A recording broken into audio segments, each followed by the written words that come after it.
Hello bookworms! Today I'm going to be doing another news and stuff video, and I am so glad that the news about ACOTAR getting turned into a television series for Hulu dropped yesterday, because I would have been really sad if I couldn't have included that in this video. So that's the first thing to address, which is really exciting, and Sarah J. Maas is working on it with Ronald D. Moore, who is like one of my favorite showrunners. He did Battlestar Galactica, which is one of my favorite shows ever. It's definitely my favorite sci-fi show ever.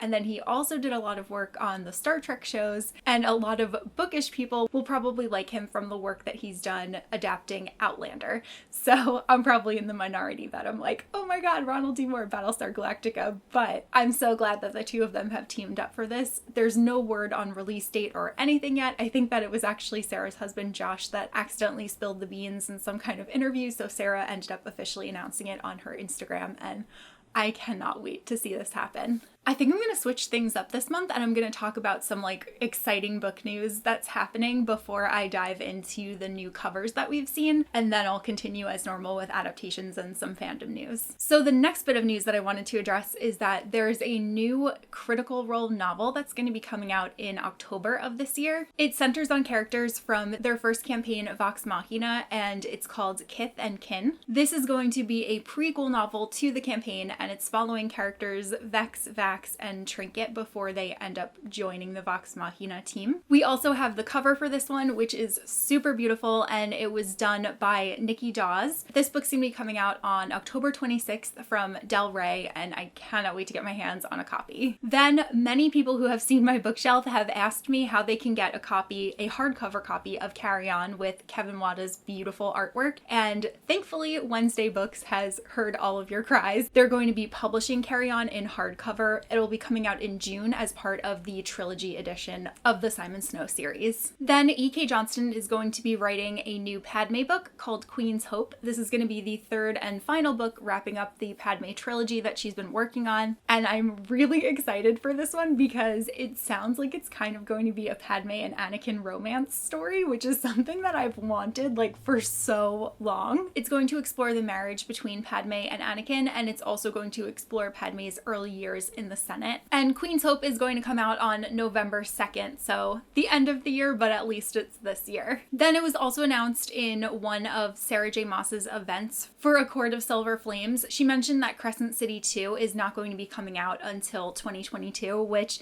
I kind of saw coming, but I'm also disappointed about because I loved the first one and I can't wait to get the second one. Also pushed back is Naomi Novik's sequel to A Deadly Education. That's not going to come out now until September of 2021. Personally, I ended up DNFing the first one, but I do know a lot of people who ended up really enjoying it, so I thought that they would want to know that. Next, something that I have been really hoping for and is finally coming true is that Lore Olympus is going to be released in physical volumes. So the first volume is going to come out on October 5th, and if you guys have not yet read Lore Olympus, oh my god, you are missing out. It is amazing. It's probably one of my favorite things that I discovered last year in 2020, and I have just wanted to own physical copies of this so badly, and I'm like so excited that this is actually happening. Then Rick Riordan announced his first post-Percy Jackson novel. It's titled Daughter of the Deep, and it's a standalone book, and it's actually going to be like an homage to 20,000 Leagues Under the Sea. And this one is also coming out on October 5th. And then lastly, The Curse Workers by Holly Black is going to be re-released as a bind-up edition with a new cover, so you can see that right there. And now moving on to all of the cover reveals. So the first one, which I cannot wait for, is that we got a cover for Well Matched by Jen DeLuca. This is the third book in the Well Met series. It's a romance that takes place at a Renaissance fair. I loved the first book, probably one of my favorite romances ever. I also really enjoyed the second book, though not as many people seemed to have, but I personally really did. And this third one is like the one that I've been waiting for because I just feel like the characters in this one are perfect. Hate to love. It's gonna be amazing. I also really like the color that they went with. I feel like it fits the rest of the series really well, and if we do get a fourth book, which I don't know if that's even a thing that's gonna happen, but I'm just, you know, hoping for more Ren Fair, I would love to see a pink cover. Then we got a cover for Kingdom of the Cursed by Carrie Maniscalco. This is the second book and the concluding book to the Kingdom of the Wicked duology. It definitely stays along in the theme of the first one. I still have to read the first one. That's been on my TBR for a little while now, and I am I need to do that soon. Next is the cover for A Lot Like Adios by Alexis Daria. I love this cover. I really loved her first cover too. Her book, You Had Me at Ola, was a big hit last year. I really enjoyed it, and I'm definitely going to be reading her next release. Then John Green shared the cover for his next book, which is his first nonfiction book called The Anthropocene Reviewed. I really like this cover. I think the color scheme is really beautiful. It actually kind of reminds me of the Instagram logo, but I'm definitely interested in reading this one. I've read most of John's books, but I think that his nonfiction would probably appeal to me more than any of his previous works, so we'll see how that goes. Then we have a cover for The Donut Trap by Julie Tew, and this looks so cute. This is another romance novel, and the cover is just so sweet. And we have a cover for one of the books that I have been most highly anticipating for this year, and that's All of Us Villains by Christine Lynn Herman and Amanda Foody. Christine Lynn Herman wrote the Devouring Grey duology, which I completely fell in love with, and I've been so eager to pick up whatever she has next. And I know that Amanda Foody is also someone that people really love. I haven't read any of her books yet, but I really need to do that. But I'm without a doubt getting this one the day that it comes out. Then we have the cover for Karen McManus's next book. This one is called You'll Be the Death of Me. It's another thriller, and it definitely fits within the cover scheme for the rest of her novels.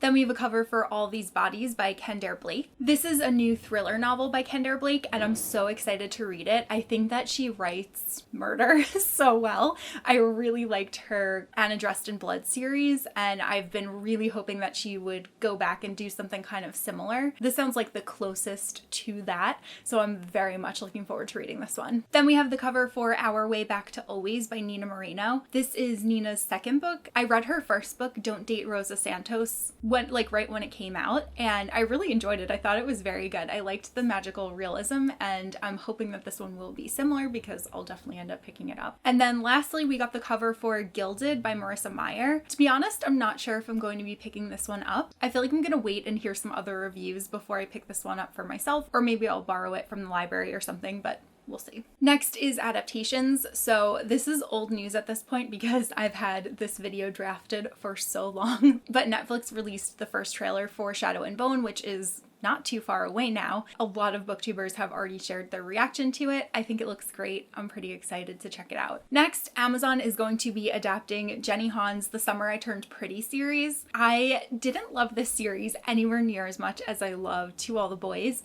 but I did think that it was fun, and I'm definitely on board for anything Jenny Han. I will definitely be watching these whenever it is that they debut. Then I forgot to mention this in my last news video, but someone reminded me in the comments, so I wanted to make sure that I say it now because it's something that I'm very excited about, and it was a total oversight that it wasn't included. And that is that Ben Affleck is going to be adapting the Keeper of the Lost City series. He's going to be adapting it for Disney Plus, which is honestly exactly what I dreamt of for the series. Not necessarily that Ben Affleck would be the one doing it, but I really wanted this to be adapted for Disney Plus. I do wish that it were being adapted as a television series instead of a film, but hopefully the first one will do well enough that they will continue to adapt the entire series and hopefully make multiple films per book, because those do get pretty chunky, and I would be really upset if they left anything out because they're just perfect.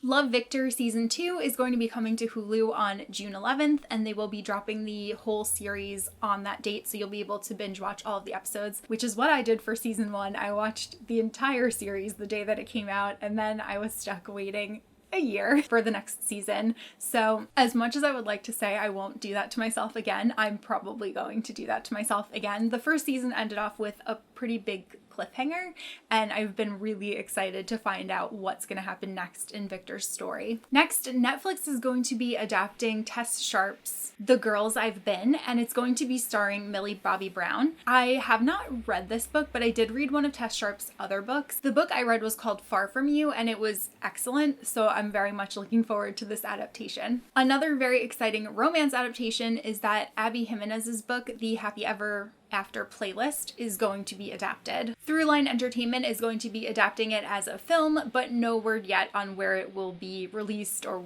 when. Then Andrew is pretty excited about this next bit of news, and that is that the Rowell books are going to be adapted for Netflix. The first book is going to be adapted as a film, and then the other 21 books are going to be adapted as a television series. I'm especially excited about this because Patrick McHale is going to be the one that's writing the script, and Patrick McHale is the creator of Over the Garden Wall, which is my favorite thing in the world. And also, just so you know, the TV series is going to focus on the character Martin the Warrior. Then New Line announced that they are going to be remaking The Wizard of Oz. I'm always up for a Wizard of Oz adaptation, but I don't think that anything will ever be better than the Judy Garland adaptation. The book The Essex Serpent is also going to be adapted. This is going to be adapted for Apple TV, and they've already cast the main characters, so it's going to star Claire Danes and Tom Hiddleston. Definitely can't wait to watch this, even though I don't have Apple Plus, so I'm gonna have to figure that out. Oh, I was also really excited about this, but I forgot about it until I just looked at my notes.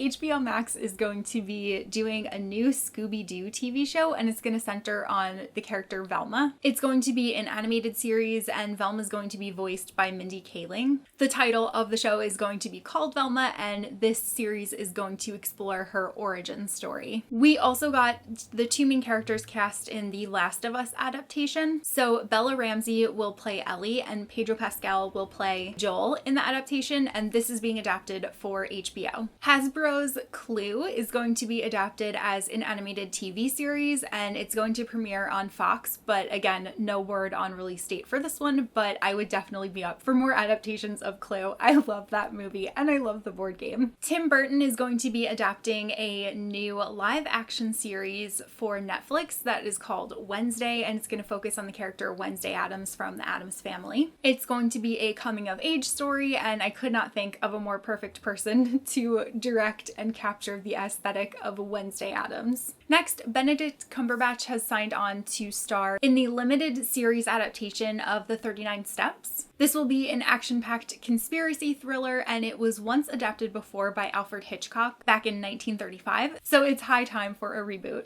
Then this feels like old news at this point, but I just want to mention it anyway. If you haven't heard about Paramount Plus, that is a new streaming service that's going to be premiering, and I definitely don't need another streaming service, but I do need more Avatar: The Last Airbender, and that is something that Paramount Plus has promised. They're actually forming Avatar Studios along with the original creators of Avatar: The Last Airbender, and they're going to focus on creating new TV series, plural, and films, plural, set in the worlds of Avatar: The Last Airbender and A Legend of Korra, and all of them will be overseen by the original creators, so this is like the best news ever. Then we got a bunch of release dates for Disney Plus shows. So The Bad Batch, which is the new Star Wars show, it's a spinoff of some of the characters that we met in the final season of Clone Wars. That's going to be coming to Disney Plus on May the 4th, and then afterward, all of the new episodes will debut on Fridays. Then Loki's going to be coming out on June 11th, and that is probably the next Marvel show that I am most looking forward to. WandaVision had definitely been the one that I wanted most, but Loki was like a very close second, and I am so excited that it's not much longer. And then we also found out that Spider-Man No Way Home is going to be releasing on Christmas of this year. And DC Comics is planning another reboot of Superman, which I think that they could do because the last Superman, not great. And the script for the new Superman is going to be written by Ta-Nehisi Coates, which sounds awesome. I can't wait to see what this is going to be like. It's going to be better than Man of Steel no matter what. Then a couple of bits of fandom news. So Ulta released a WandaVision makeup collection. It actually came out on March 14th, so I'm a little bit behind on this, but hopefully they still have some stuff left in stock. Then, oh my gosh, the Nintendo Pokemon Direct was amazing, and we found out that Nintendo is going to be remaking Pokemon Pearl and Pokemon Diamond. The new games are going to be called Pokemon Shining Pearl and Pokemon Brilliant Diamond, and these are going to be coming out in the latter half of 2021. That's a remake of all of the Pokemon from the Sinnoh region, and I'm really excited. I actually never played this series of games when I was younger, so I'm really excited to experience it now for the first time. I am all for Nintendo recreating these old games with like current graphics. I had never played Link's Awakening when I was younger, but I played when they re-released the new game for Switch, and it was just incredible, and I want them to do that for like all of the games that I missed out on as a kid. And then another Pokemon game that we're going to be getting is Pokemon Legends Arceus. That's going to be launching in early 2022, and it's going to be a new type of Pokemon game that's going to have both action elements and RPG elements, and the graphics look really cool so far. Everything they said is like not final yet, but I'm pretty excited to see what this game's going to look like. Then it was announced that San Diego Comic-Con is going virtual again this year, so they're going to hold everything online in July, though they are planning something for November, so I don't know if it will be like a full-blown San Diego Comic-Con convention or if it's going to be a much smaller kind of event, but time will tell. Then Build-A-Bear announced that they're going to be releasing an Animal Crossing collection. I am so excited for this. All that they've shown us is this teaser image. They haven't told us what characters they're going to have plushes of. If I had to guess, they're probably going to start off with NPCs, but oh man, I would do anything for them to create villagers. There's like a severe lack of licensed villager merchandise, and like I could use a Meringue plush or a Marshall plush or Sherb, though I would obviously love to get Celeste too. If she's released, I will probably get that. And then lastly, you guys know how much I love the Dragon Prince. So there's actually a new board game coming out that is based on the world of Zadia in the Dragon Prince. It's called Dragon Prince Battle Charged. The base game that they are releasing features 6 different battle maps, but they're planning like many expansions for this game. The pre-orders for it go live in June, and I know that I'm definitely gonna be ordering Andrew and I a copy. And that is all the news that I have to share with you today. I know that I had a bit of catch up on some items, but I just wanted to share anyway because there were things that I was excited about. But again, I'm really glad that I got that ACOTAR news in right at the beginning, right in time for filming. So let me know what you are most excited about, and I will see you guys soon in a new video. Bye!